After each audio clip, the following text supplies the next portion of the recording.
Bonsoir et bienvenue sur le plateau de l'Esprit des Lettres. La Procure nous reçoit ici comme chaque mois pour cette émission, votre émission consacrée aux livres de religion et de spiritualité que KTO propose aussi avec le Jour du Seigneur. C'est la dernière émission de la saison et nous allons terminer en beauté avec 3 thèmes absolument passionnants. Le premier, c'est la question de la politique et de la place des chrétiens dans la politique française en l'occurrence. Ont-ils encore leur mot à dire ? Second thème, l'identité de la France. A-t-elle encore quelque chose de chrétien ? Cet héritage va-t-il se diluer sous la pression peut-être de l'islam ? Et puis nous terminerons en musique, en nous élevant peut-être par la beauté de la musique sacrée. 3 sujets très différents comme toujours, mais où justement le croisement des 3 auteurs que nous recevons ce soir sur le plateau est toujours riche et puis peut-être une inspiration pour les vacances qui approchent. Nous commençons l'émission comme chaque mois par un petit tour de l'actualité du libraire que Jean-Baptiste Passé nous propose. Mais je vous présente chacun de nos invités. Clotilde de Brossolet, bonsoir. Bonsoir. Vous êtes une éditrice, donc votre métier est de produire des livres, et vous êtes aussi une femme absolument passionnée. Et vous publiez aux éditions MAM un livre justement très particulier qui tombe très bien dans cette période un peu électorale. Le titre est très fort, Catholiques de tous les partis, engagez-vous. Donc c'est du direct, hein, c'est très franco. Vous appelez au fond des catholiques à se lancer, à entrer dans la bataille politique et vous analysez ce que pourrait être cette politique chrétienne, mais aussi vous allez jusqu'au bout, en femme très méticuleuse, jusqu'au bout de l'action, pour montrer comment on peut entrer dans ces eaux parfois glacées du monde politique. Donc c'est un livre à la fois très très limpide, et puis en même temps très, très tonique. Jean-Marie Hoire, bonsoir. Bonsoir. Alors, on ne vous présente pas, et c'est un honneur et une joie de vous avoir sur ce plateau, parce que vous êtes un romancier accompli, membre de l'Académie française. Vous publiez un ouvrage d'une grande liberté et pertinence sur la situation religieuse de la France, et donc sur la réalité profonde du pays. Ce pays des hommes sans Dieu, c'est le titre, c'est publié chez Bouquin, en essai.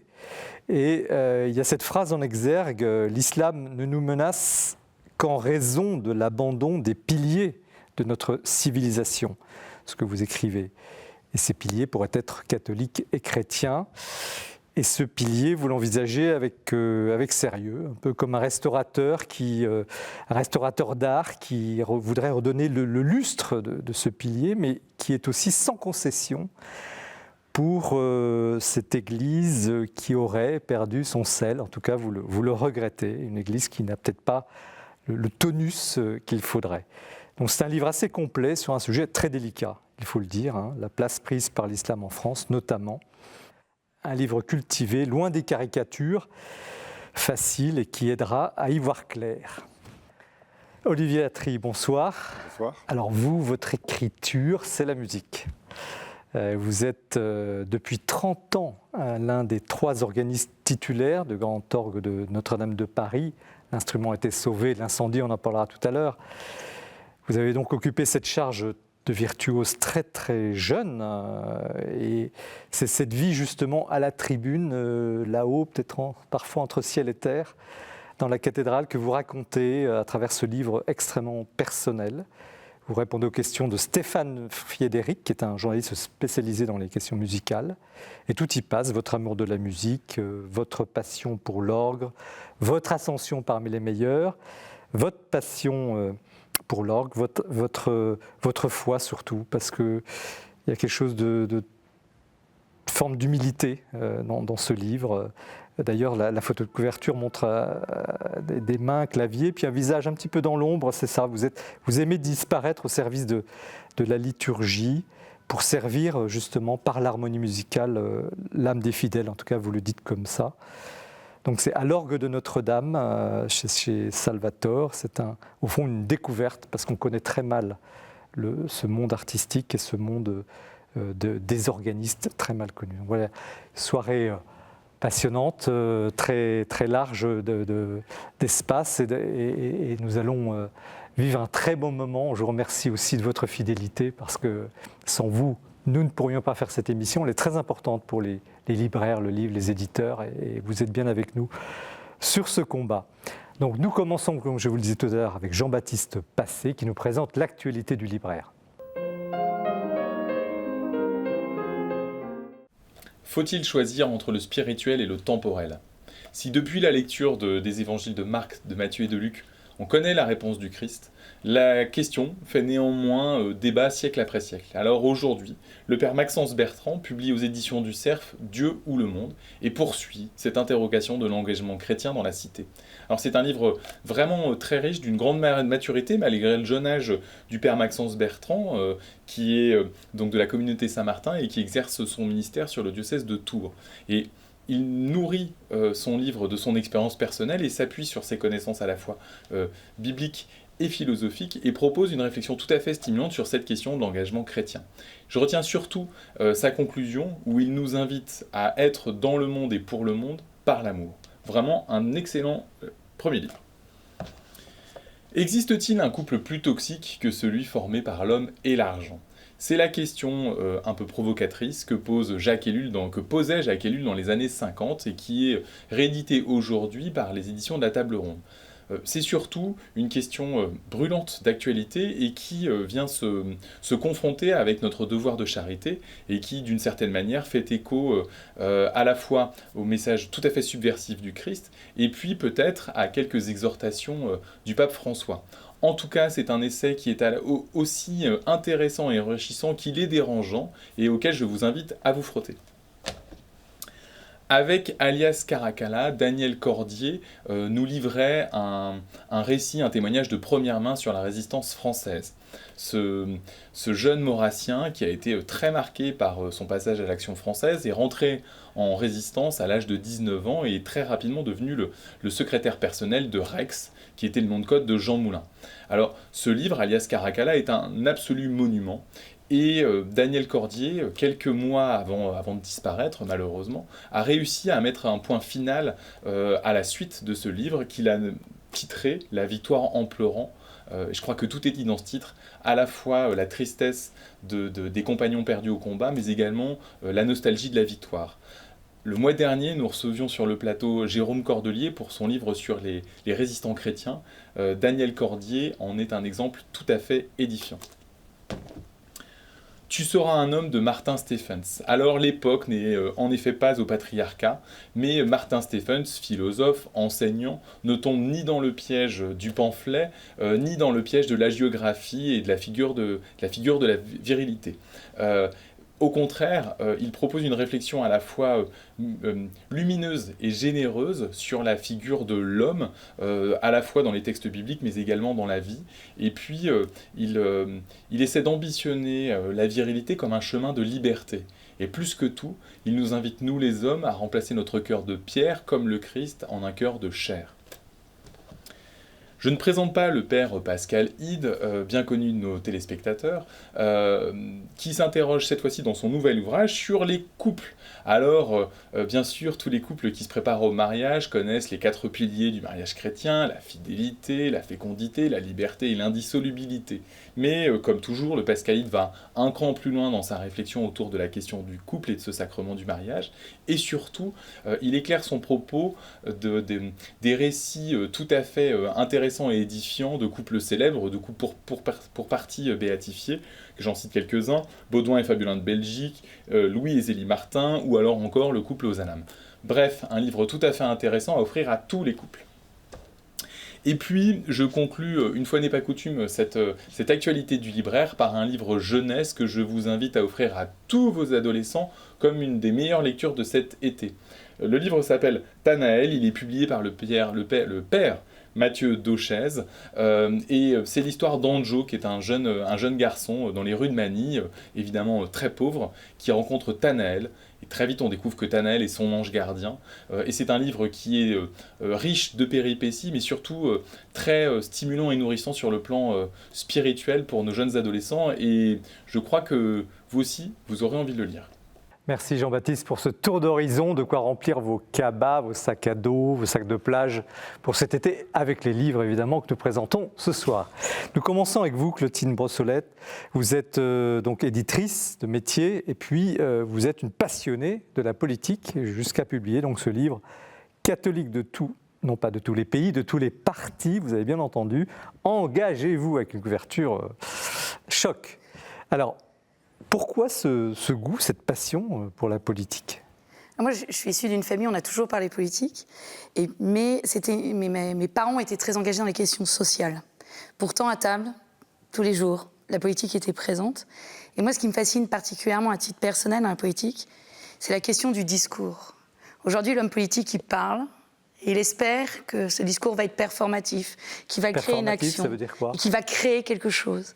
Et je trouve ça toujours très intéressant de voir comment le discours peut se tordre, se refaire dans un sens, ne jamais dire ce qu'il veut vraiment dire. Et donc je suis fascinée par le discours politique.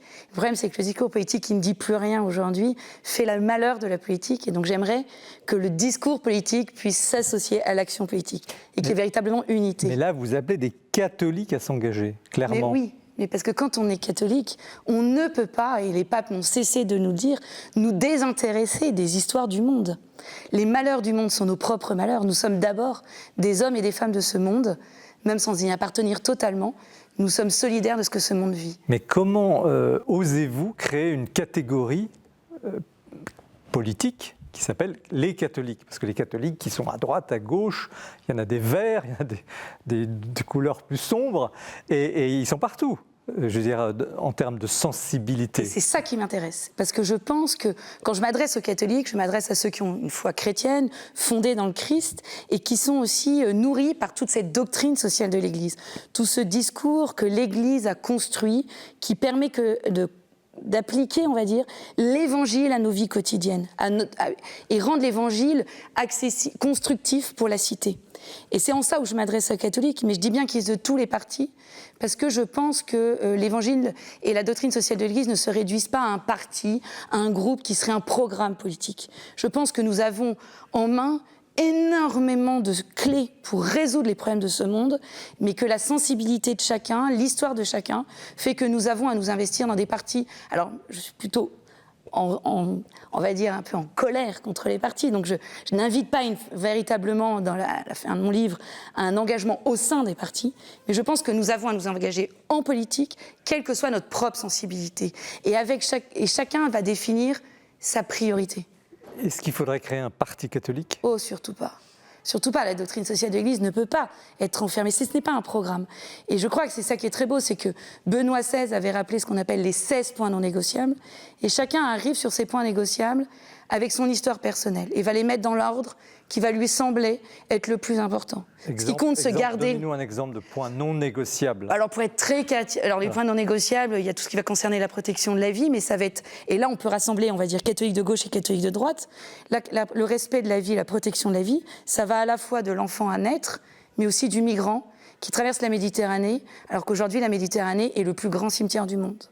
Et finalement, quand on est à gauche, on va dire, de culture personnelle, c'est le migrant qui va nous donner envie de nous engager. Quand on est à droite, plus facilement, ça va être les questions bioéthiques. Vous êtes œcuménique politiquement ? Peut-être. Enfin, je pense qu'il n'y a pas de mauvais combat.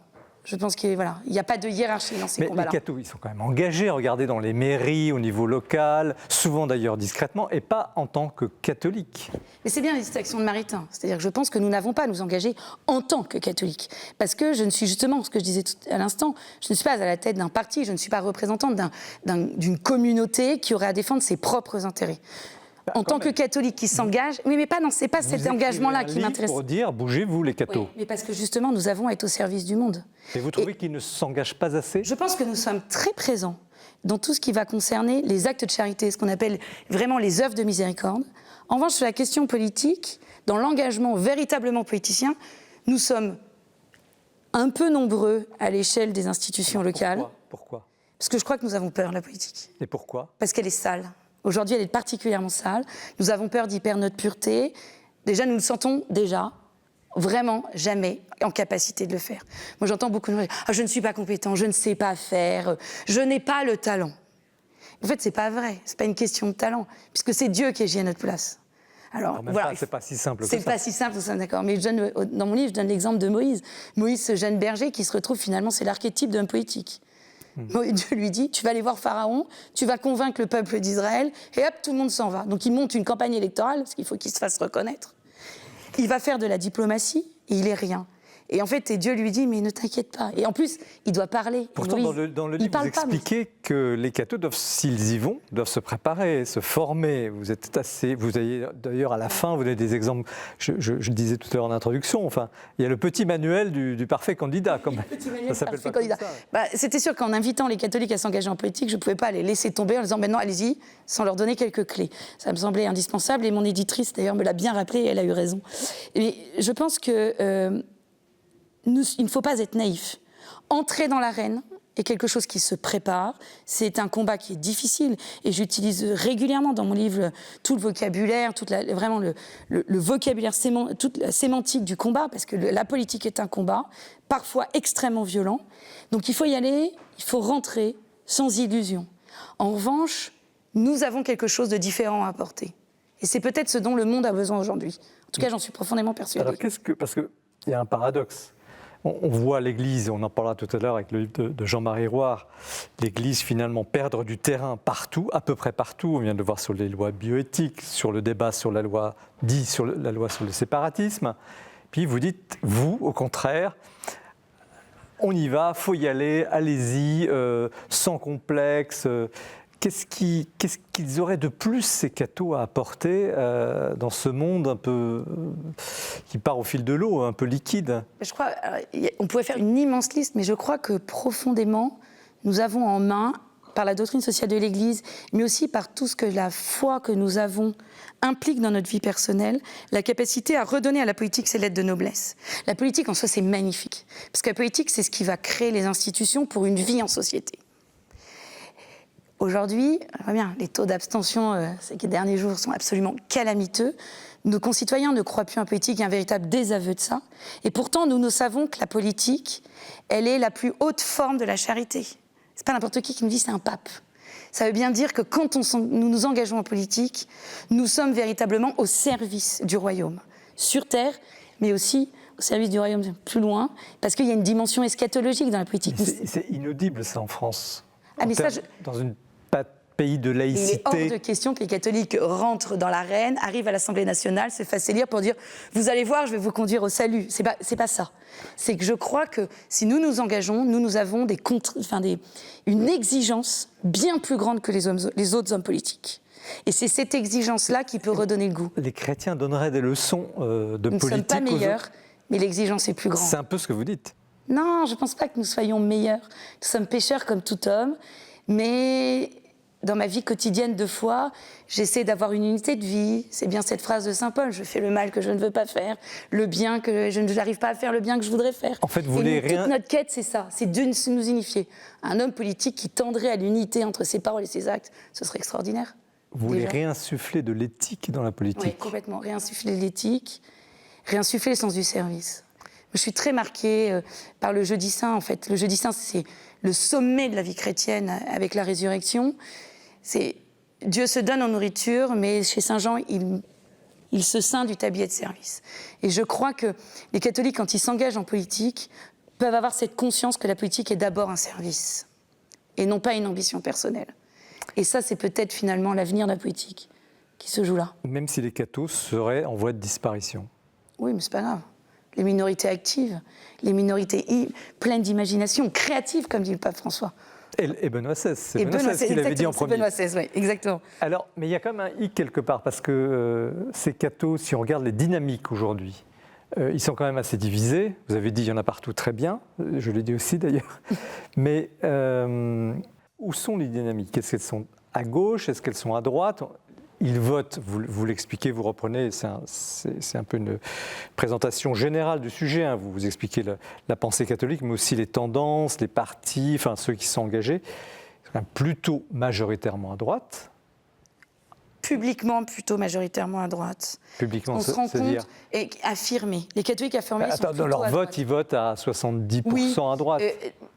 Et en même temps, aux dernières élections présidentielles, ils ont voté, aux dernières élections européennes, ils ont voté à plus de 74% Emmanuel Macron, c'est-à-dire ni à gauche ni à droite. Oui, au deuxième tour, on va dire, voilà, au deuxième tour, plutôt pour une liste libérale, alors que le libéralisme est condamné par les... Il y avait peut-être d'autres raisons, mais, voilà. Donc, je pense à gauche, ils sont minoritaires. Ils sont aujourd'hui minoritaires. Le mouvement écologiste peut redonner redonne un souffle. On voit bien qu'il y a un engagement avec certains maires aujourd'hui écologistes qui se revendiquent chrétiens, catholiques, sans pour autant assumer d'être pratiquants. Ils disent même « je ne suis pas pratiquant au nom de la laïcité ». Donc je pense que, en fait, la grille d'analyse des partis fausse l'engagement. Et on voit bien que finalement, la plupart des catholiques qui s'engagent en politique, on va dire, sont plutôt divers droite ou sans étiquette et à l'échelle locale. Et c'est cette échelle-là, moi, qui m'intéresse. Et comment vous faites pour les rassembler, tous ces gens ? Je pense qu'ils n'ont pas besoin d'être rassemblés. C'est le Christ qui les rassemble. C'est le Christ qui les rassemble, c'est l'enseignement de la doctrine sociale de l'Église qui leur donne les outils pour œuvrer. Après, chacun, là où il est, peut œuvrer. Moi, vraiment, il ne faut surtout pas un grand parti où on serait tous ensemble. Ce serait terrible. Parce qu'en plus, on serait concurrents les uns des autres. Ce serait terrible. Il y a un sujet que vous développez, on l'a un petit peu abordé, c'est mais vous y allez franco, hein. Le livre, vous n'avez pas froid aux yeux, hein. Vous affirmez des choses qu'aujourd'hui, beaucoup n'oseraient pas écrire, mais vous le faites et c'est tout à votre honneur et à votre passion aussi. C'est la question de la royauté du Christ. Alors là, vous dites, au fond, certains papes avaient développé ce thème, mais au début du XXe siècle. 1925, voilà. Et aujourd'hui, vous ressortez ce thème, mais qu'est-ce que ça veut dire dans une société comme la France ? Alors c'est vrai que évoquer à nouveau, parce que finalement c'est quelque chose qui est assez tu actuellement par la modernité, la royauté sociale de notre Seigneur Jésus-Christ, comme les textes l'affirment, c'est un peu osé, je l'avoue. Maritain m'y aide quand même, alors que c'est plutôt un philosophe moderne, un penseur moderne. Mais je crois qu'il y a quelque chose qui permet d'éclairer l'engagement des catholiques en politique. C'est-à-dire que le Christ a une royauté qui est à la fois spirituelle et temporelle. Sa royauté temporelle, il l'a très peu exercée. Il l'assume parfaitement devant Pilate. C'est-à-dire que quand il est dans l'évangile de Saint Jean, dans l'évangile de la Passion, devant le grand prêtre, il reconnaît sa royauté spirituelle. Et quand il arrive devant Pilate, là, l'enjeu est purement politique. Parce que Pilate, ce qui l'intéresse, c'est l'ordre public. Si le Christ, Jésus, se reconnaît comme roi spirituel, ça n'a aucun impact pour lui. Les Juifs ont déjà le droit de ne plus vénérer les dieux romains, donc surtout l'empereur. La divinisation de l'empereur, c'est réglé. Donc ça pourrait très bien fonctionner. Et devant Pilate, l'enjeu est purement politique. Et le Christ dit bien à Pilate, « Je suis roi, c'est toi qui le dis ». Et donc je pense que c'est ça qui, à mon avis, est la source et le fondement d'une action politique, c'est que la royauté sociale de Christ rappelle que le spirituel et le temporel sont intimement liés, bien que distincts, et que pour moi, le temporel est soumis au spirituel. Non pas que je veuille instaurer un ordre chrétien, la question n'est pas là, la situation ne permet même pas d'évoquer la question, mais toute mon action en tant qu'engagée en politique devra se situer sous cette idée-là, selon laquelle et d'ailleurs le Christ le dit bien à Pilate, ton autorité, ton pouvoir ne vient que parce qu'il t'a été donné. Jean-Marie Ouard, vous êtes un journaliste, écrivain, observateur de la vie et de la vie politique, de la vie sociale, de la vie profonde des pays, du pays de la France notamment. Comment vous recevez ce livre de Clotilde Brossolette ? C'est audible dans une société comme la France. Oui, je trouve ça c'est salutaire, c'est ça passionnant. Mais je voudrais dire que je crois que si on est français, on est forcément catholique. On est chrétien, en tout cas, parce qu'on ne peut pas y échapper. Et d'ailleurs, vous savez que Romain Gary, qui s'était converti au catholicisme, parce que je disais, ce sont les papiers d'identité de la France. Alors, vous savez, même les athées, à mon avis, sont catholiques. Tout le monde, tout Français est forcément catholique. Mais la question de l'engagement politique, moi j'ai toujours été passionné par la politique, comme observateur, mais je serais plutôt du côté de Péguy. Vous savez, très souvent, le général de Gaulle se faisait relire par Claude Mauriac, c'était son secrétaire, un texte de Péguy qui est passionnant, dans lequel Péguy dit « Ce sont les politiques qui détruisent. Ils se croient des constructeurs, mais ils détruisent. Et c'est nous, les poètes, qui construisons. Et les politiques passent leur temps à détruire ce que nous avons construit. Et De Gaulle ajoutait, c'est pour ça que je n'ai jamais voulu faire de politique. Donc vous voyez, et je crois qu'il y a quelque chose de très juste. Les politiques détruisent. Et puis, vous allez aboutir, comment dirais-je, à une impasse. Parce que les politiques décident de la guerre, décident de la violence, décident de la répression. Donc, voulez-vous amener les chrétiens, au fond, dans cette terrible impasse, dans ce dilemme affreux, qui est celui de déclarer des guerres, de pousser les gens à des crimes. Alors, un mot, Clotilde de Brossolette, puis après, sur ce point précis. Sur ce point très précis, alors c'est sûr que je n'invite pas à l'engagement aujourd'hui à l'échelle nationale. Je pense qu'à l'échelle nationale, le système actuel est tellement verrouillé qu'aucune action n'a aujourd'hui, je dirais même presque de sens. Je continue de voter, mais je pense que le système est très verrouillé. Je suis véritablement persuadée que l'action politique à l'échelle locale, donc là, la déclaration de guerre ne se fait pas. Alors, on poursuivra. Voilà, nous ne sommes plus dans les devoirs régaliens. Olivier Latry, alors, vous avez évoqué à travers Peggy le rôle du poète. Vous êtes un poète de la musique, de l'art musical. Comment vous recevez ce livre et ce que propose Clotilde Brossolette ? Déjà, je voudrais rebondir sur la guerre. En fait, je crois qu'il faut se préparer à la guerre pour avoir la paix. C'est quand même important, il me semble. Donc, on a ça sous-jacent, mais il ne faut pas l'oublier. On ne va pas forcément aller à la guerre. C'est pas un chrétien qui a dit ça. Saint Thomas d'Aquin parle quand même de la guerre juste. Oui, mais est-ce qu'il a raison ? En tout cas, c'est la question limite de la responsabilité du politique quand le désordre est tel. Il engage la force armée. Donc, vous voulez dire là-dessus que... En fait, on n'est pas obligé d'aller jusqu'à la guerre, mais il faut avoir ça. Il ne faut pas être naïf sur la dureté. Globalement, sur la proposition et l'engagement, comment vous... Il y a une chose que je trouve... C'est dommage que vous ne parliez pas justement du revendication de la foi et du fait d'être catholique quand on est politique. Je pense que ce serait intéressant de pouvoir le dire aussi. Bah oui, je suis catholique, je le prouve, oui, et j'ai envie de militer en ce sens. Parce que c'est vrai qu'au début de votre livre, vous dites justement que, comment dire, on ne veut pas, il ne faut pas le montrer, quoi. Il y a un côté un peu ringard ou qui fait un peu peur au fait d'être catholique dans la politique.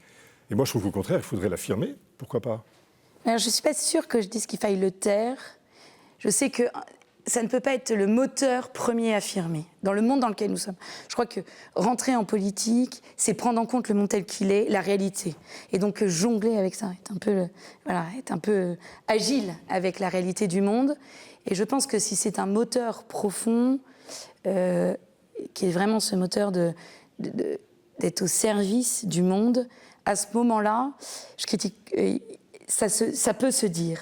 Mais en revanche, je pense qu'il ne faut ni l'affirmer ni complètement le cacher. Une espèce de position, c'est vrai, un peu ambiguë, parce que avec la nouvelle évangélisation, nous sommes revenus sur cette stratégie de l'enfouissement qui a fait que nous sommes tellement sécularisés dans notre action que nous sommes sécularisés nous-mêmes. Un petit décryptage, la stratégie de l'enfouissement, ça veut dire quoi ? Jusque vraiment, c'est Jean-Paul II qui met un coup d'arrêt à cette manière de penser l'action. L'idée était que s'engager dans le monde devait se faire discrète, en tant que catholique devait être discrète, en catholique, on ne devait pas être affirmé, et que ce serait au résultat du service que nous apporterions à la société que nous serions reconnus comme catholiques. Je pense que non. Je pense que là-dessus je suis très Jean-Paul II, mais je pense que ça ne peut pas être un étendard. C'est un peu la difficulté dans une société extrêmement laïque, qui a peur du fait religieux, qui ne sait même plus ce que c'est que le fait religieux. L'avoir comme étendard, c'est se discréditer dans ce monde. Je pense qu'il ne faudrait quand même pas le cacher. On est d'accord. Il y a beaucoup de gens qui le cachent aussi, ça qui est terrible. Il n'y a pas un risque de communautarisme dans cette position, Jean-Marie Boire ? Écoutez, il y a toujours un risque de communautarisme, mais moi je ne sais pas si, quand il y a eu des expériences de partis politiques qui ont revendiqué le catholicisme, comme le MRP, je ne crois pas que ça a donné de très bons résultats. Donc, il me semble que c'est une belle idée. C'est une belle idée, vous avez raison de la défendre, c'est généreux, mais il me semble qu'il faut faire attention, parce que la politique, ça tombe très vite dans l'idéologie, et il me semble que pour un chrétien, il a intérêt à être toujours, s'il ne veut pas se tromper, à être toujours du côté des malheureux. Et je crois que ça, c'est une position qui évite de commettre des erreurs. Ah, je suis complètement d'accord avec vous. Justement, alors vous soulignez, à un moment donné, vous dites les gilets jaunes, quelle occasion ratée dans ce complètement. livre. Alors expliquez-vous, les cathos auraient dû être davantage proches. Je pense que là, il y avait véritablement l'expression de ce qu'on appelle la clameur du monde, une expression d'une souffrance très forte, mal exprimée, avec toute la fragilité qu'elle a eue à s'exprimer. Mais pour avoir été très présente dans ces manifestations, avoir discuté avec beaucoup de ces personnes, chaque question, la doctrine sociale de l'Église apportait une réponse. C'était incroyable. Et moi, une des questions qui m'a le plus marquée, c'est ce besoin qui était exprimé de pouvoir vivre de son travail. Il y a des pages magnifiques dans la doctrine sociale de l'Église sur ce que c'est qu'un salaire juste. Et je me souviens d'une discussion avec un des leaders qui me disait qu'il sortait du salon de l'agriculture. Et il me disait, mais tu vois, les agriculteurs ne veulent pas vivre de subventions. Et intérieurement, moi, j'avais tous mes signaux là, qui s'éclairaient. Donc, ça a été un tel encyclique, tac, tac. Et je me disais, mais pourquoi nous n'avons pas su entendre cette souffrance? Et peut-être pas l'accompagner, mais en tout cas, il y a quelques évêques qui se sont dit qu'ils se jouaient quelque chose. Elle était comme une expression d'adolescent avec énormément de fragilité, de fureur, de violence aussi. Il y a une part de violence que je n'irai pas dans cette... Mais il y avait la clameur du monde et je pense que l'Église est passée à côté. Jean-Marie Rouard, on vit, nos amis téléspectateurs sont tout à fait baignés dans cette ambiance d'élection régionale qui passe un petit peu inaperçue avec la question de l'abstention. Est-ce que justement ce reset, comme on dit, redémarrer une politique peut-être inspirée par le catholicisme pourrait apporter à cette société française un petit peu, cette politique française qui, semble-t-il, est malade? Oui, mais ça, il faudrait analyser toutes les causes de sa maladie. Moi, je pense que pour un chrétien, ce qui est important, c'est de ne pas s'abstenir dans des gestes de charité. Voilà. Vous savez, je voudrais reciter Romain Gary, qui pourtant n'était pas vraiment un catholique exemplaire.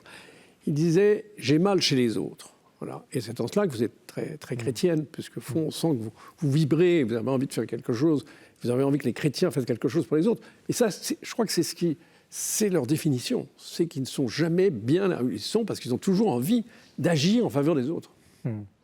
Olivier Latry, la question des gens qui disent au fond à quoi bon aller voter, ça ne sert à rien. Est-ce que les catholiques doivent accepter ce dépit? Il faut aller voter, c'est clair. Par contre, il y a une chose qui me dérange, c'est quand les prêtres, pendant la messe, disent « n'oubliez pas d'aller voter ». Je pense que là, ils sortent un petit peu de leur rôle. Y compris, non, parce qu'ils restent neutres en disant... C'est vrai, mais ce regard à la laïcité, ou en tout cas ou au devoir civique, me dérange un petit peu dans le cadre d'une liturgie. Bon, c'est personnel. Hein, c'est mieux de dire, n'oubliez pas d'être bon. Voilà, à la limite.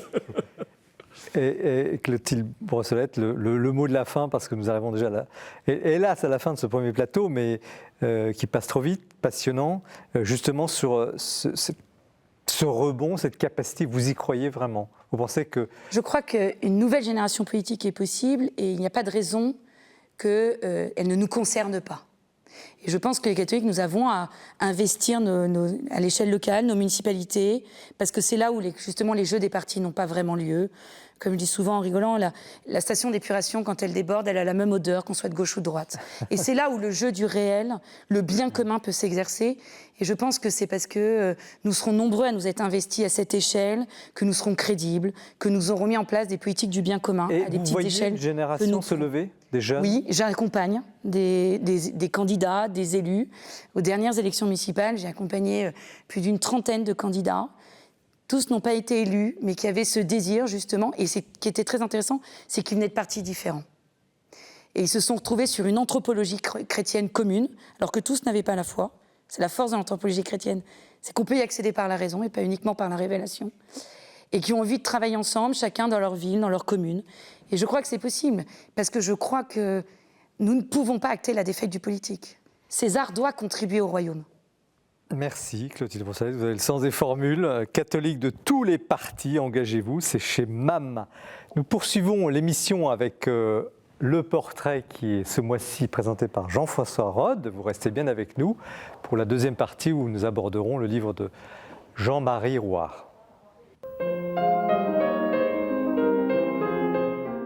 La venue récente du jésuite Paul Valadier à l'Esprit des Lettres pour son livre « Ce qui nous fait tenir en temps d'incertitude, l'espérance vive » m'a donné envie de présenter un peu plus tout son travail d'intellectuel, de philosophe, de moraliste. Et donc, je commence par un petit livre qui pour moi est un véritable bijou qui s'appelle « Rigorisme contre liberté morale ». Paul Valadier reprend la polémique des provinciales entre Pascal et les jésuites, et tenez-vous bien, il essaie de démontrer, à mon avis, il est réussi, que dans cette affaire, ce n'est pas Pascal qui a raison, mais les jésuites. Bon, évidemment, avec son génie, son talent littéraire, Pascal a mis tous les rieurs de son côté et a écrasé ces casuistes. Mais en fait, quand on y réfléchit, Paul Valadier montre que ces jésuites avaient bien du courage parce qu'en fait, ils essayaient, eux, de faire en sorte que la morale atteigne les gens dans leur vie réelle, c'est-à-dire de marchands, de mères de famille, de courtisans, de rois. Et donc, dans ce cas-là, il faut tenir compte des situations, des circonstances, et effectivement, être un peu dans les nuances. En fait, les jésuites étaient des confesseurs, et ils voulaient donner du temps au temps.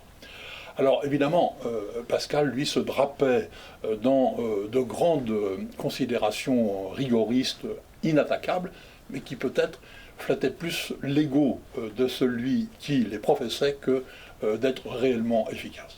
Enfin, en tout cas, le livre est plus nuancé peut-être que je le dis là, mais ceci dit, c'est vraiment aujourd'hui encore, je trouve, d'une grande actualité que de réfléchir à ce rapport au rigorisme. Alors maintenant, je vous présente 4 livres qui, je pense, sont peut-être les plus importants dans l'œuvre de Paul Valadier. D'abord, vous savez que Paul Valadier est un spécialiste de Nietzsche.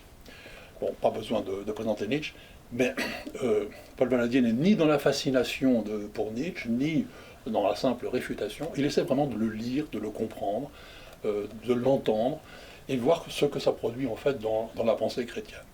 Alors sa thèse, Nietzsche, la telle rigueur est épuisée aujourd'hui, mais c'est pour ça que je vous conseille Jésus-Christ ou Dionysos, la foi chrétienne en confrontation avec Nietzsche, dans la collection Jésus et Jésus-Christ de Monseigneur Doré.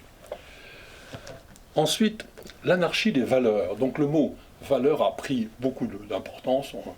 Beaucoup de gens vous disent je ne partage pas vraiment je ne suis pas vraiment catholique, mais enfin j'aimerais transmettre les valeurs catholiques. Bon, c'est un mot certainement important, mais qui porte aussi une nuance un peu de subjectivisme, peut-être d'individualisme, et qui demande en fait une analyse critique. C'est ce que fait Paul Valadier, et le titre du livre, c'est « Le relativisme est-il fatal ?» C'est vraiment une analyse très éclairante. Maintenant, la condition chrétienne du monde sans en être. Bon, par certains côtés, les chrétiens se distinguent un peu moins des humanistes qui aujourd'hui semblent un peu d'accord sur les grands principes, les grandes valeurs peut-être justement. Et comment, un peu comme si le christianisme avait réussi à transférer dans la société civile un certain nombre de ses orientations. Alors en fait, Paul Valadier appelle à être pleinement du monde, c'est-à-dire à s'engager dans le monde, mais il montre aussi que le lien au Christ crée une distance, une liberté critique essentielle. Donc la condition chrétienne du monde sans en être. Ensuite, il a fait un livre qui s'appelle « La beauté fait signe », sous-titré « Art, morale et religion ». Il veut montrer que en fait, l'homme a toujours son pouvoir créateur, et que la beauté n'a pas du tout disparu, si on y fait attention, et que la beauté a une dimension morale, parce qu'elle donne de l'espoir, elle fait vivre, et elle a une dimension religieuse, parce qu'elle conduit à quelque chose de plus grand. C'est une œuvre peut-être un peu moins connue de Paul Valadier, mais à mon avis essentielle. Et je termine par un livre qui aurait pu être le premier, parce que c'est une sorte d'introduction à sa pensée, c'est « L'intelligence de croire ». C'est un dialogue avec Marc Le Boucher, qui reparcourt en fait tout son travail, toute sa biographie intellectuelle, et c'est l'ensemble des positions qu'il a prises au cours de son existence. Voilà, un livre donc qui permet de saisir un peu l'ensemble de son travail. Voilà, Paul Valadier est un homme remarquable, plein d'intelligence, de culture, de foi. Il a aussi un côté non conformiste, il aime bien un peu la polémique, il aime bien combattre les idées reçues. Franchement, il me semble que ça peut être une bonne idée d'emmener un des livres de Valadier avec soi cet été. Merci Jean-François, nous avions eu la chance, l'honneur de recevoir Père Valadier il y a 2 émissions là, sur un livre passionnant et effectivement une belle personnalité d'église, un homme de débat, on n'est pas toujours d'accord mais ça avait été une très belle soirée. Nous poursuivons cette émission avec Jean-Marie Rouart, donc de l'Académie française, on doit le dire comme cela.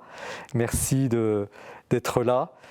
Vous êtes un romancier, un essayiste, je crois que vous avez écrit 38 livres, ça va être le 39e. Pas autant. Non.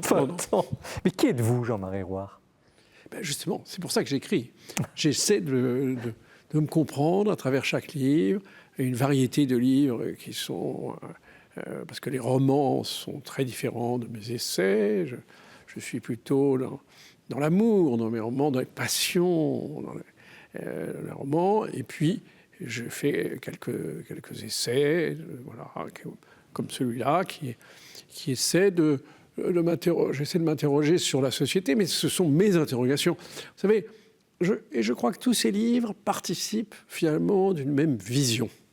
Y compris d'ailleurs mes articles, parce que j'ai été journaliste, mais j'ai jamais eu le sentiment que c'était différent, que mes articles dans les journaux étaient différents de ce que je pouvais écrire dans mes romans. Alors on va parler de votre vision qui est au cœur de la France et de son identité qui est au cœur du livre. Mais vous dites que vous êtes un chrétien déchiré d'une part, et puis vous ne cachez pas le fait que vous ayez été initié dans une loge maçonnique. Alors c'est peut-être une période de votre vie, en tout cas. En termes de laïcité, de chrétienté, c'est un sujet un peu de ce soir, vous connaissez ces 2 univers. Alors, c'est un peu troublant aussi. Quelle est finalement aujourd'hui la part des choses ? Non, parce qu'une expérience humaine n'est jamais troublante.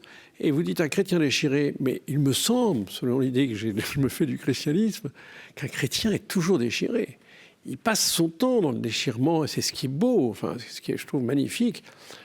Un de mes écrivains préférés, c'est François Mauriac. François Mauriac il passe son temps dans le déchirement. Bernanos est aussi déchiré. Enfin, Léon Bloy est déchiré.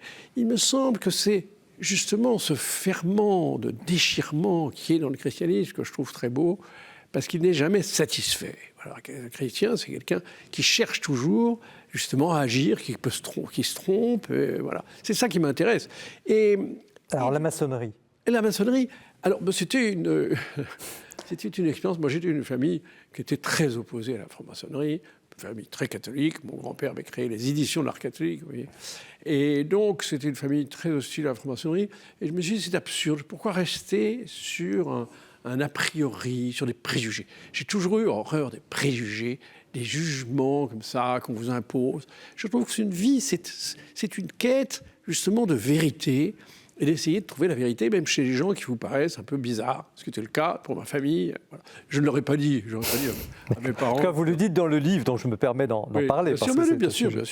Alors, ce livre, au fond, vous dites la France est à la croisée des chemins, notamment avec la question de l'islam qui pose, vous employez le mot, le chambardement de civilisation. Enfin, il se passe quelque chose. Alors, quel diagnostic posez-vous ? Voilà, je crois que nous sommes dans une mauvaise passe, notamment en raison de l'attitude de nos gouvernants qui sont passés de l'anticléricalisme, qui est le fond de la Révolution française du XVIIIe siècle, qui peut se comprendre d'ailleurs, parce que pour moi, Jésus est le premier anticlérical, donc ça peut se comprendre. Mais on est passé à une forme étrange d'athéisme. Et peu à peu, d'ailleurs ça a été dit par des gens comme le grand rabbin Corsia, on a vu que les lois sur le séparatisme sont finalement des vecteurs d'athéisme. Et c'est-à-dire qu'on a transféré le religieux chrétien, on l'a transféré dans la Révolution, dans la Révolution bien sûr, mais après dans la République elle-même. Et la République a instauré des blasphèmes religieux républicains. Et elle a éludé le blasphème religieux tel qu'il était condamnable et encore condamné dans les régions de Concordat, dans les départements de Concordat. Donc la République est devenue une religion, au fond, c'est un peu ça. C'est cette idée contre laquelle je me bats, que je trouve ridicule, parce qu'elle est, à terme, contre-productive, parce que si on veut croire que la République est une religion, que le laïcisme est une religion, on va, d'une certaine façon, faire progresser l'islam. Parce que l'islam a quelque chose de plus intéressant à proposer, et parce qu'il propose une transcendance. Moi, je me méfie des gens qui ne proposent aucune transcendance. C'est là où vous parlez de la séduction de l'islam. Voilà, la séduction de l'islam, parce qu'il y a beaucoup de gens qui ont été... Il y a une spiritualité dans l'islam. Donc, il faut faire attention. Si on veut lutter contre l'islam, bon, moi, je crois qu'en effet, on a intérêt à vivre dans nos valeurs, à avoir conscience que notre civilisation française est une civilisation qui a été modelée, qui a été vraiment... et dans tout ce qu'elle a de positif, y compris sur l'esclavage. Parce que, vous savez... Modelée par l'Église et par le christianisme. Par le christianisme. Mais sur l'esclavage, vous savez, cette idée de la liberté, qui est très ancienne, parce que on nous rabâche les oreilles en nous disant que c'est le 18e, mais c'est pas vrai. En 1315, vous avez un édit royal qui dit « Le sol de France affranchit l'esclave qui le touche » en 1315. Alors, mais ça, qui le sait aujourd'hui? Quel est l'homme politique qui va le dire? Non, on vous dit Napoléon était favorable à l'esclavage. Donc l'héritage chrétien est aujourd'hui un peu oublié. Il occulté. Il faudrait... Volontairement voilà. occulté. Alors vous avez cette phrase terrible, je vous cite parce que vous êtes aussi un grand écrivain. « Tandis que le muezzin appelle les fidèles à la prière et que l'imam du haut de son minbar martèle les principes de sa foi devant les fidèles agenouillés, le prêtre catholique descendu d'une chair devenu l'ombre obsolète, inutile symbole rappelant douloureusement un temps d'orgueil et de gloire, de quelle autorité donc ce prêtre peut-il se réclamer? De quelle vérité peut-il encore proclamer? Donc, au fond, c'est un procès à cette Église qui n'a pas tenu sa place, son rôle? Je crains, des gens beaucoup plus autorisés que moi l'ont dit avant moi, Benoît XVI et le général de Gaulle, ont dit c'est très difficile de convertir des gens à quelque chose dans lequel on ne croit plus. Bon, c'est vrai qu'il y a eu un doute, il y a eu un relativisme dans l'Église, mais à la limite, ça, je peux le comprendre. Bon, ça fait partie du mouvement du temps. Mais ce que je trouve très dommageable, en revanche, c'est de ne pas expliquer, et ça c'est pour le pouvoir politique, de ne pas expliquer que la France est un pays avec des racines chrétiennes, en ajoutant qu'il y a aussi un apport grec, il y a un syncrétisme, bon, il y a les Esséniens, il y a tout ce que vous voudrez. Bon, mais nier le fait religieux, l'écarter, voir dans le religieux quelque chose de nuisible, ça me paraît absurde. Absurde et surtout, comment voulez-vous que pouvoir expliquer ce qu'est la France, ce qu'elle a apporté, si on retire la France de la France? Voilà, c'est pas possible. Oui. Là, vous dites explicitement, au fond, ces deux écoles, ces deux racines, ces deux branches, pour simplifier, christianisme et laïcité, les Lumières, sont intimement liées parce que vous suggérez, au fond, que s'il n'y avait pas eu le christianisme, la laïcité n'existerait pas. Bien sûr, puisque finalement la France commence avec le baptême de Clovis. Et Clovis a le choix. Il pouvait choisir l'arianisme qui lui donnait les deux pouvoirs, le pouvoir spirituel et le pouvoir temporel. Il choisit le christianisme, donc il choisit d'une certaine façon la laïcité. Donc c'est le christianisme qui a introduit la laïcité. Donc c'est absurde d'opposer laïcité et christianisme. Dans le christianisme, il y a la laïcité. Mais il faut aussi pouvoir reconnaître, si vous voulez, tout ce que notre civilisation française tout ce qu'elle a pu transmettre et sur en quoi elle a une valeur qui est, il faut bien l'admettre, d'une certaine façon supérieure. Et maintenant, nous en sommes à nous dire, non, nous sommes une civilisation qui est comme les autres. Mais alors, ça n'expliquerait pas pourquoi tant de gens ont voulu se convertir à la France. Ils ont voulu se convertir à la France justement à l'idée de la France. C'est pas seulement pour les paysages, c'est aussi pour la littérature, mais c'est parce qu'il y avait une âme française. Et cette âme française, qui a été constituée en grande partie par le christianisme, eh bien, c'est ça qu'il faut mettre en valeur, et c'est ça qu'il ne faut pas oublier si on veut avoir une chance de convertir d'autres personnes, parce que regardez Sioran, regardez Ionesco ou Gary, ce sont des gens qui se sont vraiment convertis à la France. Alors, arrive cette question, là, déjà un petit peu abordée, de l'islam, bon, l'âme française. Vous l'expliquez bien, d'ailleurs, le livre il est structuré. Au fond, c'est une histoire de France, une histoire de l'âme française, on pourrait le résumer comme ça. Et puis, il y a, oserais-je dire, cet os, l'islam, aujourd'hui, qui fait tant parler.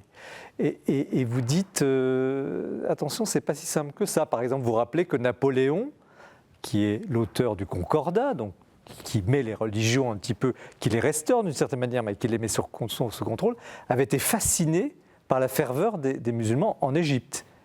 Et que ça expliquait sa vision aussi de l'importance de la religion dans la société.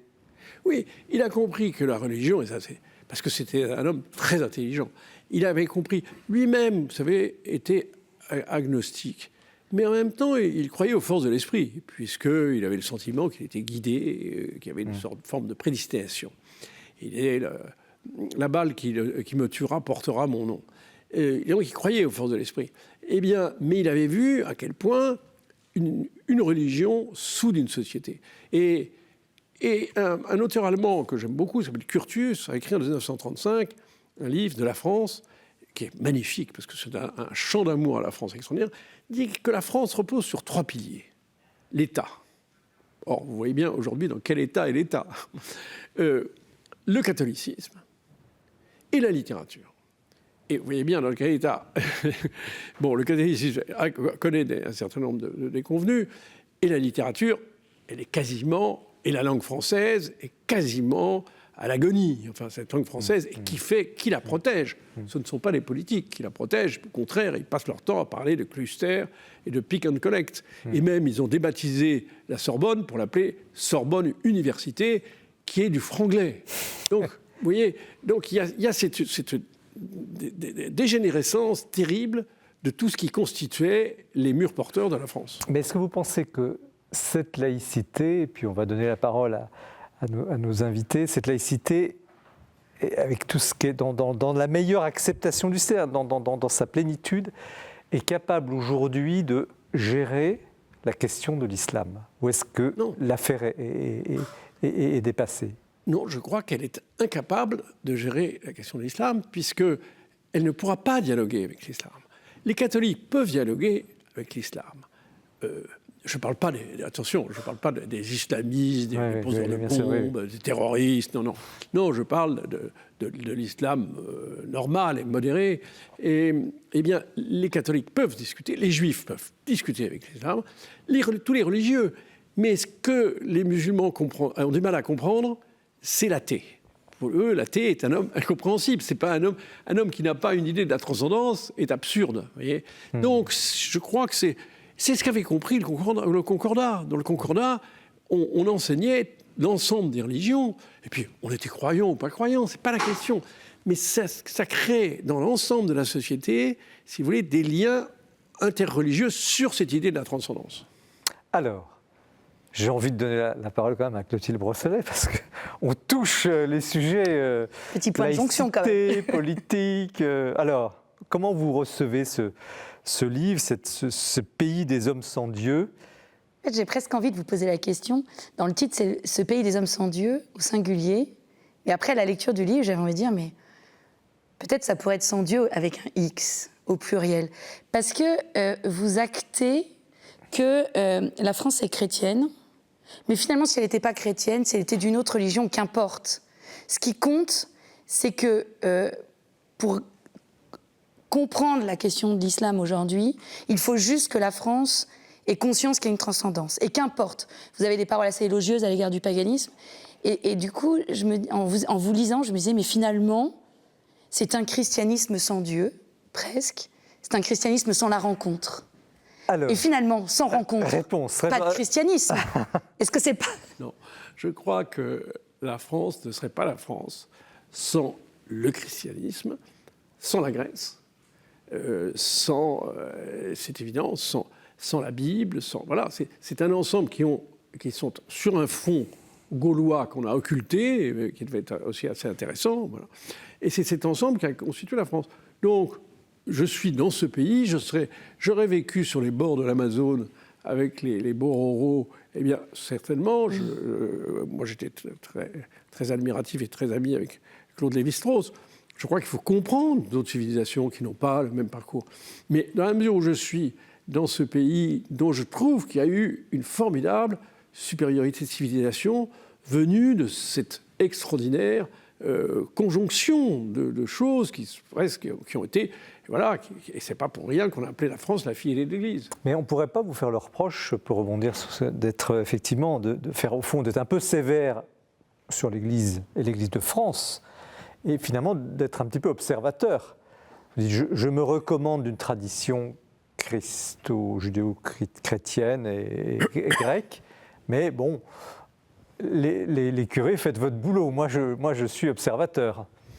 C'est pas seulement les curés, c'est aussi les politiques. Voilà, je veux dire, les politiques, vous êtes en train de perdre les moyens que vous avez de convertir des gens des banlieues, des gens qui sont d'une autre, disons, d'une autre appartenance religieuse, d'une autre culture.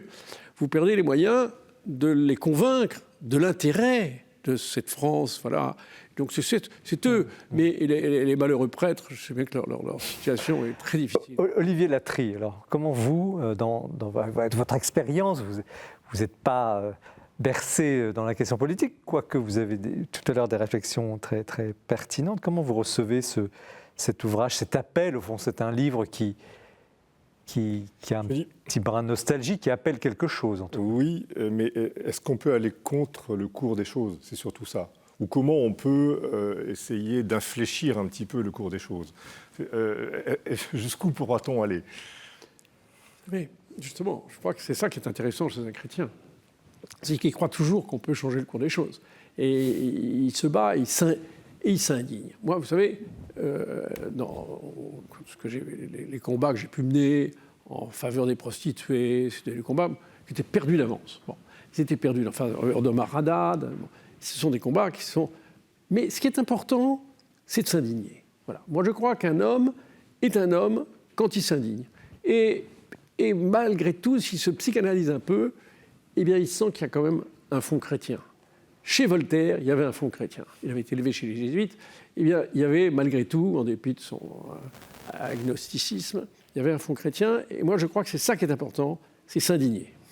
Mais au-delà, qu'est-ce qu'il faut sauver en définitive? Est-ce qu'il faut sauver une république, une civilisation, l'âme d'un pays, une religion? Une foi. Une foi chrétienne ou autre? Mais, si vous voulez, la foi, le trésor, où est le trésor? La foi est au niveau individuel. Voilà. Moi, je trouve que c'est une chance d'avoir la foi. C'est une chance, c'est formidable, c'est un privilège extraordinaire. Mais tout le monde ne l'a pas. En revanche, nous avons un bien commun qui est cet ensemble d'éléments qui forment la civilisation française et qu'il faudrait sauver. Parce que par quoi elle sera remplacée? Elle sera remplacée, elle est déjà remplacée par l'argent. C'est ce qui se passe en ce moment. On voit bien, c'est le monothéisme du fric. Bon, des multinationales. Bon, c'est ça. Et d'ailleurs, le recul du christianisme, on l'a bien vu à la faveur, ne serait-ce que mai 68, ça a amené quoi? Ça n'a pas amené plus de liberté. Ça n'a pas amené cette espèce d'idéal de jouissance qui pouvait d'ailleurs par ailleurs être très sympathique. Qu'est-ce que ça a amené? Ça a amené le pouvoir de l'argent qui a complètement chassé les remparts chrétiens pour s'installer à la place. Ce qui fait qu'on a une société de plus en plus matérialiste. Vous savez bien. Donc, il faut se méfier des bons apôtres qui vous disent, voilà, vous allez avoir la jouissance, des tas de choses agréables. Non, pas du tout. En fait, derrière eux, eh bien, il y a les bataillons du fric. Qu'est-ce qu'il faut sauver, Olivier Latry? Quel est au fond l'enjeu? En fait, ce que vous décrivez, je pense que c'est quelque chose qui n'appartient pas forcément à la France. C'est quand même international. Il me semble que le contexte justement de ce fric et de la transformation de la société est partout, c'est pas seulement en France. Oui, sauf que la France n'a pas de société civile. D'autres pays résistent mieux. Regardez sur les questions d'écologie, nous, il nous faut un ministère d'écologie pour résoudre le problème. Vous allez dans les pays du nord de l'Europe, ils n'ont pas besoin d'un ministère d'écologie. Ils se défendent eux-mêmes, ils ont une société civile. Nous, c'est ça le problème. La perle à sauver, Clotilde Brosselet. C'est très difficile parce qu'on peut répondre d'un point de vue purement politique et civilisationnel. Il faut sauver cet héritage qui nous a été donné, le transmettre. Mais si on reprend l'histoire, et moi en ayant la foi, je repense beaucoup à la question, à la chute de l'Empire romain. Forcément, il y a les invasions barbares, mais naît quelque chose qui est le Moyen-Âge, où finalement tout cet héritage antique perdure, contrairement à ce qu'on a beaucoup enseigné à l'école. Et je crois que ce qu'il faut sauver, c'est la capacité, et alors moi c'est vraiment ce qui m'anime, c'est cette espérance théologale, parce que le Christ est mort sur la croix, et donc tout est remis dans les mains de Dieu. Et une civilisation est par essence mortelle. Peut-être que, voilà, moi je pense que c'est ce cadre dans lequel on peut encore croire. Et méfiez-vous, parce que comment est né le christianisme, et je l'explique dans mon livre, il est né après Virgile qui chante les dieux de la Grèce, qui arrive Ovide, qui lui va désacraliser les dieux. Et cette désacralisation va amener quoi ? Elle va amener une nouvelle religion qui arrive de l'Orient, qui va être le christianisme. Donc le christianisme naît de cette insuffisance spirituelle d'une société et de l'incrédulité. Donc l'incrédulité n'a jamais pu être une religion. Mais vous citez Ovide, qui dit il faut croire dans les dieux parce que c'est utile. Enfin, j'ai pas la référence, oui. Mais je ne crois pas que c'est utile. Non, mais je crois que c'est vital. C'est essentiel. Mais justement, et vous savez qu'on a appelé Dieu au singulier évidemment. On a appelé Ovide le Voltaire de l'Antiquité. C'est-à-dire qu'il amène, en effet, il va être le vecteur qui va amener cette nouvelle religion. Et pour moi, la naissance du christianisme, elle vient au moment où Paul et Pierre s'affrontent sur la question de savoir si pour être chrétien, il faut d'abord être juif. Et quand ils tranchent, et voilà, après les quasiment premiers conciles, on dit que pour être chrétien, il n'y a plus besoin d'être circoncis. Pour moi, la naissance du christianisme, c'est ce moment où tous ont accès au message, à la bonne nouvelle, en fait. Du coup, il y a une lecture historique et une lecture spirituelle. L'universalisme, oui. Exact. Et c'est l'universalisme, exactement. Merci, là, nous nous retrouvons. Merci Jean-Marie Houard. Ce pays des hommes sans Dieu, un livre d'une grande profondeur, d'une grande culture, effectivement, qui rappelle à la fois cet immense héritage chrétien en France et laïque aussi, et puis le défi aujourd'hui de son avenir. Vous l'avez, on pourrait passer la soirée évidemment à l'évoquer, mais vous l'avez magnifiquement défendu et expliqué les uns et les autres. Nous poursuivons l'émission avec de la musique. Restez bien avec nous. Le livre d'Olivier Latris, L'orgue de Notre-Dame. Vous allez découvrir beaucoup de choses, les mystères de cet ordre, de cette musique. Et puis le passage, c'est le coup de cœur du mois que Bertrand Deschamps nous a préparé. Eh bien, alors que les jours meilleurs, tant attendus, tant espérés, semblent être là, c'est la pause annuelle, la pause estivale de l'Esprit des Lettres. Et j'aimerais vous offrir de l'espérance, j'aimerais vous offrir de la poésie avec un petit livre magnifique que vous pourrez mettre dans votre poche au gré de vos pérégrinations. Ce petit livre a une histoire, il est lié intimement à la procure. Il y a 2 ans, comme beaucoup le savent, nous fêtions nos 100 ans et nous avons cherché des partenariats avec un certain nombre d'éditeurs. Et Gallimard a eu l'excellente idée d'éditer pour la procure un volume d'anthologie de 6 poètes chrétiens du XXe siècle qui s'appelle « Le sommet de la route et l'ombre de la croix ».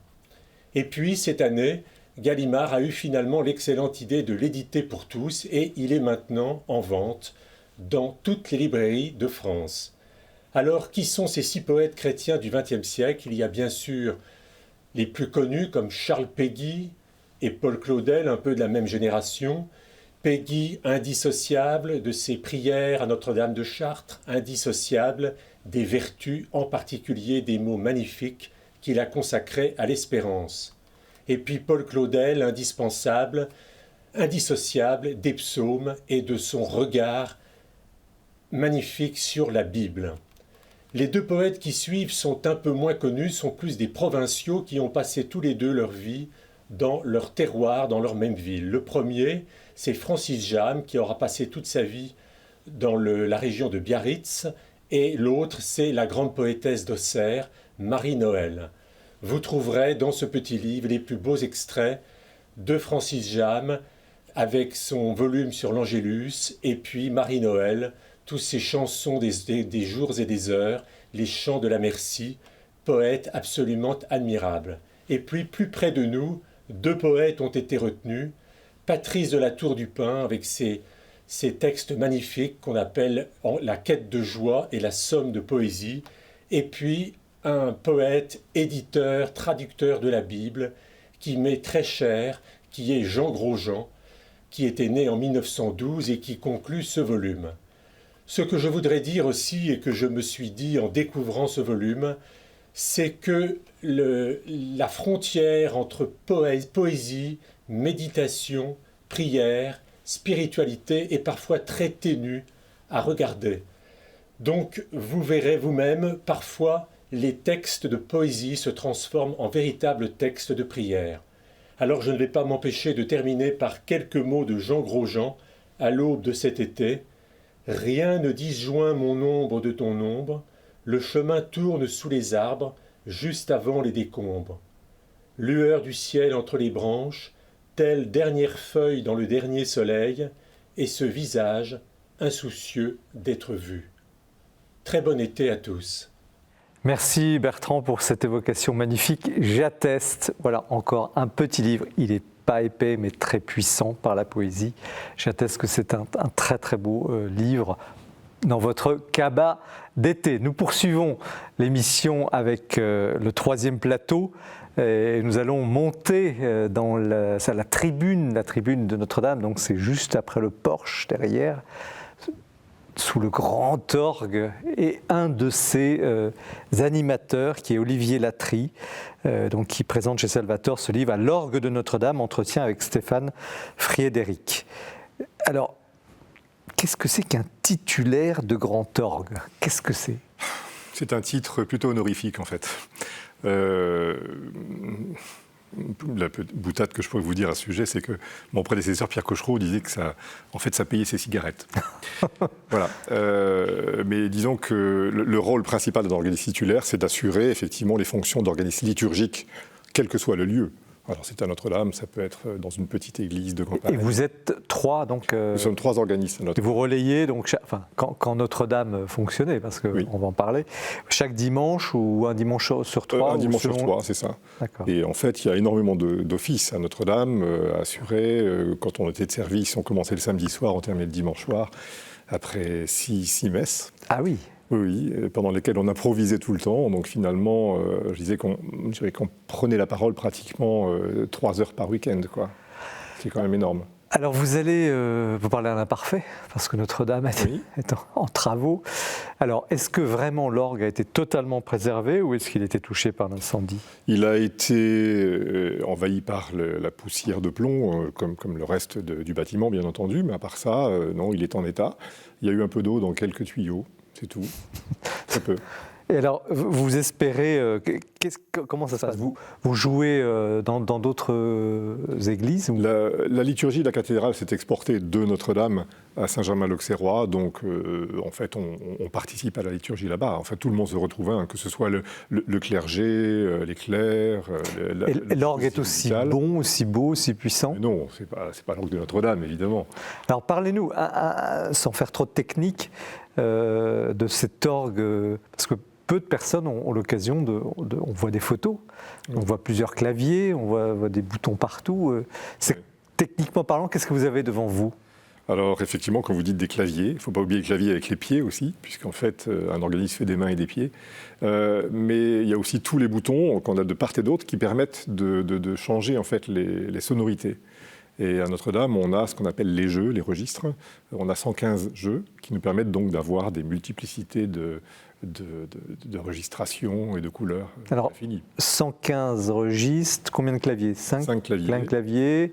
Après ça, il y a les boutons un peu partout, effectivement. Vous êtes quasiment, c'est pire qu'un avion de ligne en fait. Oui, on risque pas de se cratcher quand même, c'est la seule chose, heureusement. Mais en fait, l'acte de jouer de la musique est également presque physique. Vous êtes mentalement et physiquement totalement pris par l'instrument. Oui, totalement, parce qu'en fait, déjà, on est près de la source sonore qui peut être extrêmement forte, puisque l'orgue de Notre-Dame a atteint les 110 décibels ou quelque chose comme ça, ce qui est quand même énorme. Vous protégez les oreilles, techniquement? Ça peut arriver, oui, effectivement. On est obligé certaines fois, quand on joue fort, longtemps, on est obligé. Mais c'est vrai que c'est physique aussi, parce que d'abord, on joue effectivement avec les mains et les pieds, donc on est en équilibre instable tout le temps. Donc c'est extrêmement physique au niveau de l'abdomen, du dos. Est-ce qu'il y a une relation, vous dites dans le livre, l'orgue respire. On a l'impression qu'il y a une relation qui est entre l'homme qui le maîtrise et la machine. Je ne sais pas si on peut l'appeler une machine, c'est pas très un instrument de musique. Organon, en grec, ça vient, c'est ça. Hein, c'est la voilà. Est-ce qu'il y a une relation particulière? Est-ce que vous aimez cet orgue? Ben, bien sûr. En fait, après 35 ans passés à la tribune de Notre-Dame, quelque part, il y a une symbiose qui interagit comme ça avec l'instrument. On sent comment il réagit, on sent s'il va bien ou pas aussi. Parce que, il s'enrhume parfois? Oui, bien sûr. D'abord, il se désaccorde très fréquemment avec la température, mais aussi avec l'hygrométrie. Donc en fait, c'est un petit peu comme une vieille personne qui aurait de rhumatisme. On arrive un jour, on se dit, oh là là, effectivement... Et vous lui parlez, vous pestez parfois? Oui, ça m'arrive. Est-ce qu'il vous surprend, cet orgue? Toujours. Toujours? Bien sûr. Comment voulez-vous découvrir un instrument comme Notre-Dame? C'est comme le bâtiment lui-même. Notre-Dame, vous rentrez dans Notre-Dame, vous allez toujours découvrir quelque chose. Vous passez devant une statue et vous n'allez pas voir qu'à côté de la statue, il y a un petit détail que vous n'aviez jamais remarqué et qui finalement va vous révéler la statue autrement. Après 35 ans, vous avez encore des découvertes de l'instrument? Oui, bien sûr. Mais ceci dit, ça c'est valable avec n'importe quel instrument. N'importe quel orgue particulièrement. Il y a des orgues comme ça, comme je donne beaucoup de concerts, je vais jouer un instrument quelque part dans le monde, je vais le rejouer 5 ans après, je ne vais pas le reconnaître, je vais trouver autre chose. Peut-être aussi parce que le répertoire que je vais y jouer sera différent. Voilà, donc en fait, il y a effectivement cette collaboration, si vous voulez, j'allais dire, c'est presque comme avec un autre instrumentiste. On fait de la musique de chambre avec un instrument. Alors vous dites aussi, et vous insistez beaucoup, sur le fait que c'est un instrument sacré. Oui. Qu'est-ce que ça veut dire? Il a été béni, mais enfin, ça reste un instrument de musique. Bien sûr. Et d'ailleurs, l'orgue a été plus souvent profane que sacré. Il ne faut pas oublier que déjà, il a servi aux martyrs des chrétiens pendant les Jeux du cirque, etc. Enfin, Ils existaient déjà, il y avait déjà des orgues de... Oui, il y avait déjà des orgues à ce moment-là. Non, alors évidemment, il est rentré dans l'église par la petite porte, par les monastères. Puis après, il s'est imposé en grandissant. Il fallait bien le mettre quelque part. On l'a mis en hauteur. Alors, qui a inventé l'orgue? On dit que c'est un grec avant Jésus-Christ qui s'appelait Ctexibios et en fait qui a simplement installé sur une flûte de Pan un système hydraulique qui permettait justement de ne plus avoir à souffler dans la flûte, mais le système introduisait l'air. Alors cet instrument sacré, il a une âme? Oui, c'est évident. Mais il a une âme aussi par rapport au lieu qui l'entoure. Parce qu'un lieu comme Notre-Dame, par exemple, que serait l'orgue de Notre-Dame sans vous mettez l'orgue de Notre-Dame, par exemple, ailleurs, dans une salle de concert, avec de la moquette partout, l'orgue ne va plus sonner. Donc en fait, il a été conçu pour l'acoustique de la cathédrale.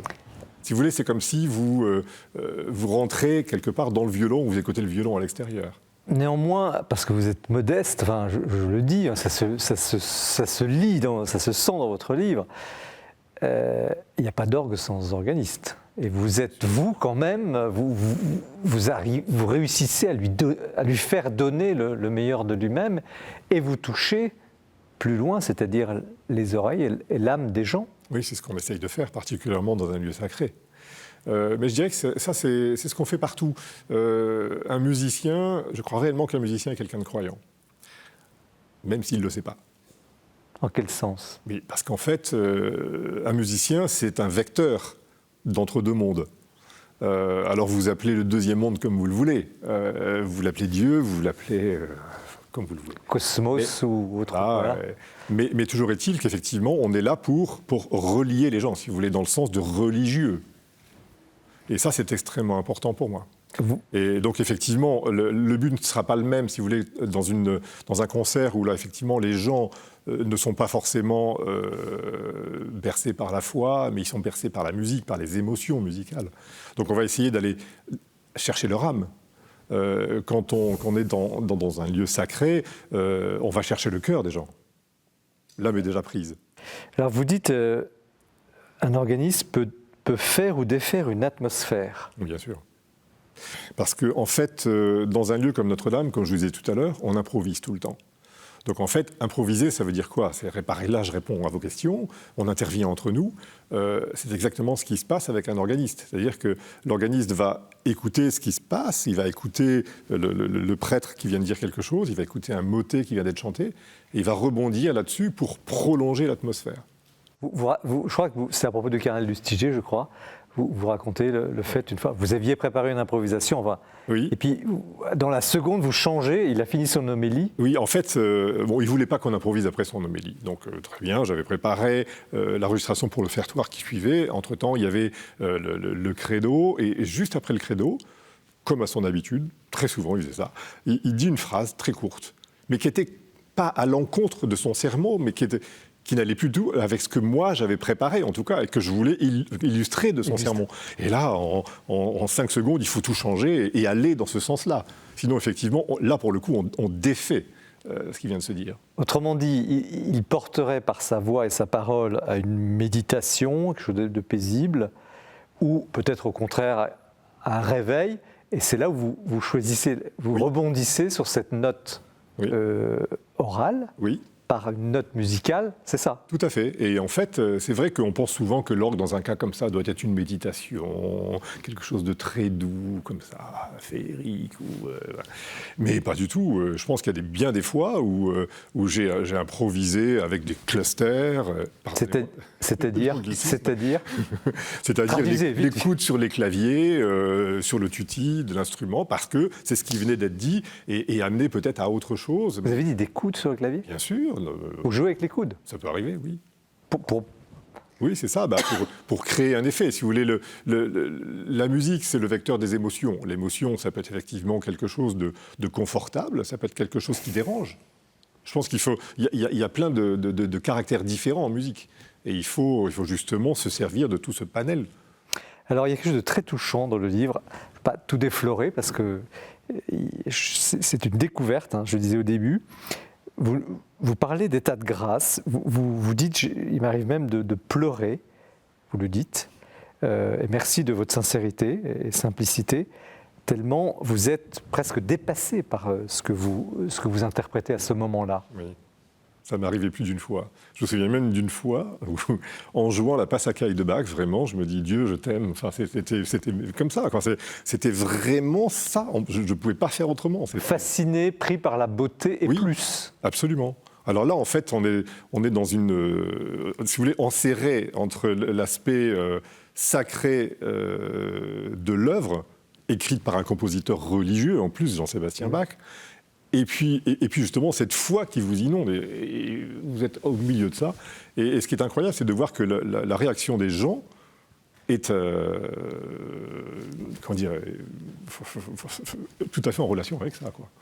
Et ça, vous le sentez bien qu'étant là à plusieurs mètres au-dessus. C'est vrai qu'en étant organiste, encore plus avec d'autres instrumentistes, on est obligé de jouer sur ce côté un petit peu télépathique, puisque on ressent réellement ce qui se passe. Même de dos, parce que vous êtes de dos? Non, pas à Notre-Dame. Pas à Notre-Dame. On peut être de dos certaines fois, effectivement, mais pas à Notre-Dame. À Notre-Dame, on voit justement la nef, qui est aussi une grande source d'inspiration, d'ailleurs.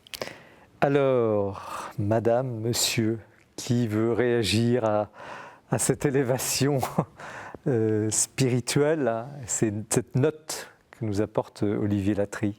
Je crois que toute activité artistique est religieuse et que c'est pas pour rien qu'on a appelé l'enthousiasme.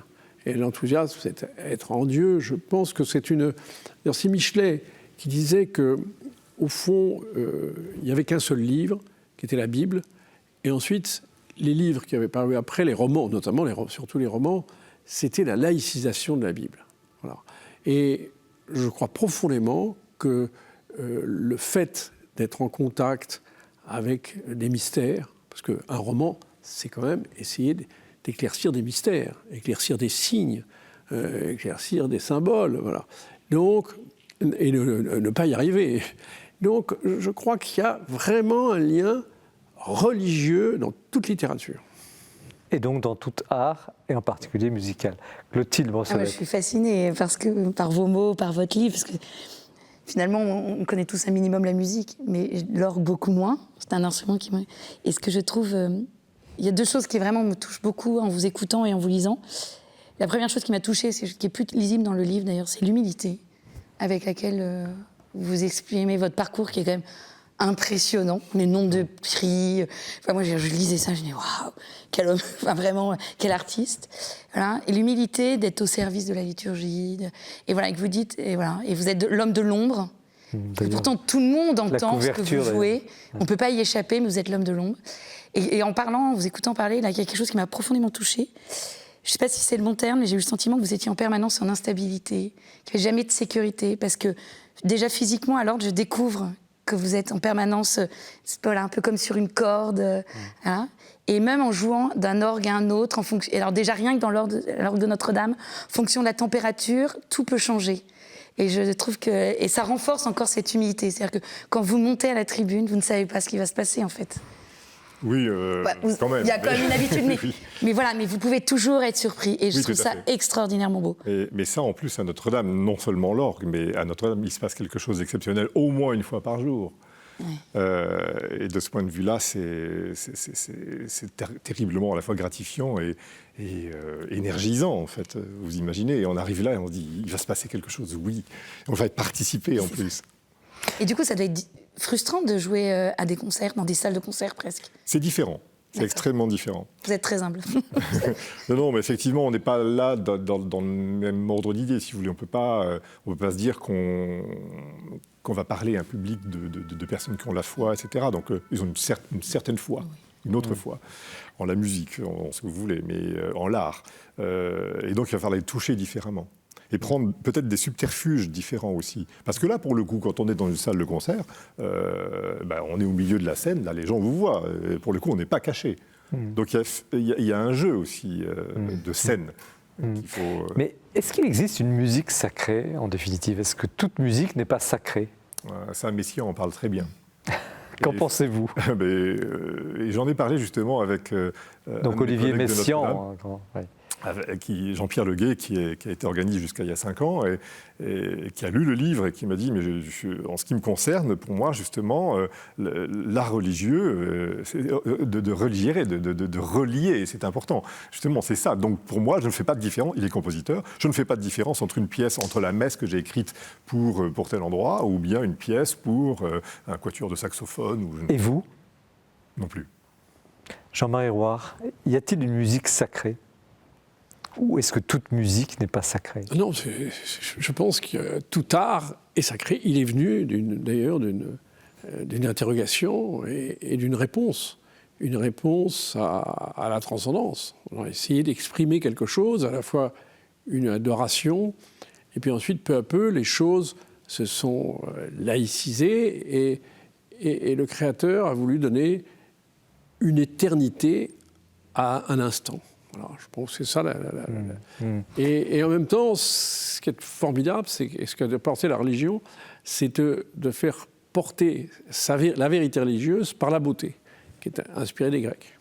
Alors, ça ouvre la question, la porte, et je tenais à pouvoir échanger avec vous à ce sujet, et je pense que vous partagerez la même interrogation, la question de l'improvisation, qui est un chapitre technique entier dans le monde des organismes et que vous expliquez, donc cette capacité de vous lancer, d'improviser. Mais il y a aussi l'improvisation littéraire, je dirais peut-être l'improvisation politique, du discours, vous parlez du discours.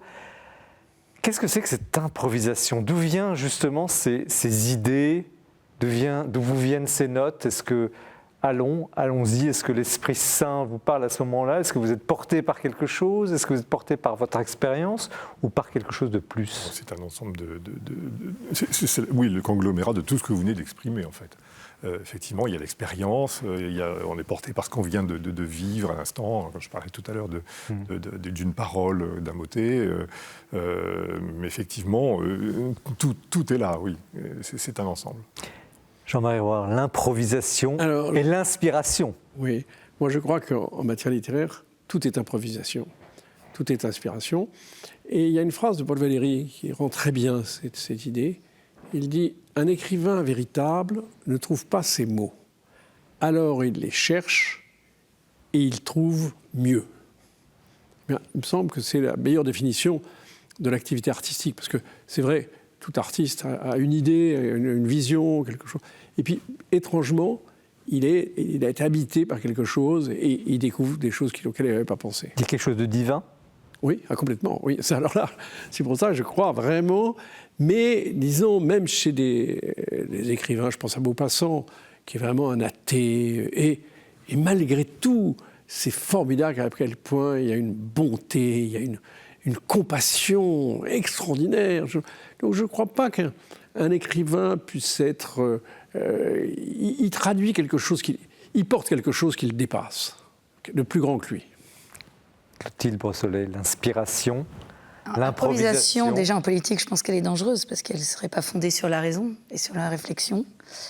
En revanche, dans la vie quotidienne, je pense que l'improvisation, l'inspiration, elle est belle si elle est synonyme d'abandon. Et dans ce cas-là, c'est l'Esprit Saint qui use de nos talents, de nos compétences, de nos acquis, de tout ce que nous sommes, et qui, à ce moment-là, envoie dans la bonne direction. Alors, quelqu'un a dit, je ne sais pas qui l'a dit, la beauté sauvera le monde. Dostoïevski. Évidemment. Et alors, on arrive déjà au terme de cette émission, mais ce thème de la beauté, on l'a abordé un petit peu à travers votre livre, Jean Roire, et la question de la place du sacré, de quelque chose qui dépasse et qui peut-être justement sortir les gens d'un marasme, course à l'argent ou autre matérialisme. Là, vous venez presque de nous faire vibrer, c'est votre talent, quand vous nous avez décrit ces moments extraordinaires que vous vivez au clavier au pluriel. Donc comment cette beauté, est-ce qu'on ne l'a pas déjà un peu perdue ? Est-ce qu'il faudrait, notamment dans l'Église, on pourrait parler du chant grégorien dont vous parlez également dans le livre, est-ce qu'on n'a pas un peu perdu cette beauté ? Est-ce qu'on n'est peut-être pas en train, par soif, par aridité, en train de la retrouver ? Une grande question, je vous laisse répondre. Oui, comment c'est ? Vous laissez le temps de réfléchir, s'il vous plaît.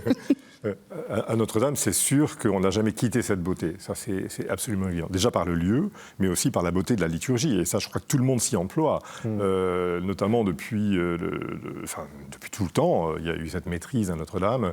La maîtrise qui a été reconstituée par le cardinal Lustiger dans les années 90, et qui fonctionne toujours et qui cherche justement le beau. Le clergé qui cherche aussi cette notion du beau. Et je veux dire que c'est extrêmement important. Nous, on s'inscrit là-dedans. Donc ce n'est pas une simple formule. La beauté sauvera le monde. Absolument pas. Mais par contre, ce qui est dommage, effectivement, c'est que tout le monde n'a pas ce sens de la beauté. Je veux dire que, quelquefois, il m'arrive de regarder les messes télévisées et je me dis, mais c'est ça, la réalité ? Est-ce que je suis si éloigné de la réalité en étant organiste à Notre-Dame ? Et je me plais à rêver qu'on puisse vivre dans un monde musical meilleur, dans ce cas-là. Clotilde Brossolet, un mot sur ce thème de la beauté, du salut du monde. Qui sera un mot peut-être politique, c'est-à-dire que l'industrie du divertissement a tué la beauté, c'est évident. Et du coup, je pense qu'elle a empêché les milieux populaires d'accéder à la beauté. Cette culture du divertissement est devenue véritablement une barrière. Et les gens ont peur de ce qui va être la beauté, la musique sacrée, pensant qu'ils ne sont pas compétents pour y entrer. Alors qu'il suffit d'un regard, il suffit d'une oreille. Et voilà, un mot Jean-Marie politique Roire. plutôt. Ce sera d'ailleurs le mot de la fin. La beauté je crois que, le hélas, en sortant de la tradition, parce qu'il y a une tradition artistique et une conception de la beauté, et en oubliant la nature et l'incarnation, parce que ce qui est formidable dans l'art chrétien, c'est qu'il est incarné, comme la religion elle-même est incarnée. Et on est entré dans l'abstrait, et on a peut-être perdu, d'une certaine façon, le sens de la beauté. En tout cas, ce soir, nous avons, à travers vos 3 livres, touché quelque chose de la beauté. Merci Olivier Latry à l'orgue de Notre-Dame, entretien avec Stéphane Friedéric chez Salvator. Merci à Jean-Marie Roire, Ce pays des hommes sans Dieu, collection chez Bouquin, Essai. Et merci à Clotilde Brossolette, catholique de tous les partis, engagez-vous. Une forme de beauté dans l'entretien que nous avons eu ensemble. Merci à chacun d'y avoir contribué avec tout ce que vous êtes et à travers ces livres.